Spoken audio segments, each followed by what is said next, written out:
আজকে আমি চলে আসলাম কেরানীগঞ্জের ইবনে সিনা হাসপাতালে। হঠাৎ করে একজন মহিলাকে দেখতে পারলাম যে অটো রিক্সা চালাচ্ছে।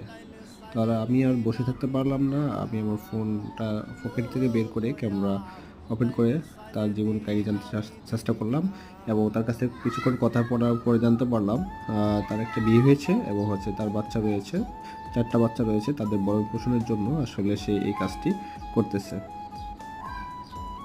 তা আসলে কতটা কষ্ট, পরিশ্রম সেটা আমরা প্রত্যেকেই জানি যে একটা নারী হয়ে অটোরিকশা চালানো, ড্রাইভারি করা আসলে নারীদের জন্য একটা চ্যালেঞ্জিং একটা বিষয়। আসলে এই যে এইসব নারীদের জন্য আমাদের স্যালুট জানানো উচিত যে ভিক্ষা বৃত্তি বেছে না নিয়ে তার কর্মজীবনকে বেছে নিয়েছে। এই জন্য তাদের জন্য আমাদের প্রত্যেকের স্যালুট জানানো উচিত। আর আমরা যারা বেকার বাইরে রয়েছে তারা চাইলে যে কোনো কর্মসংস্থান দিয়ে শুরু করতে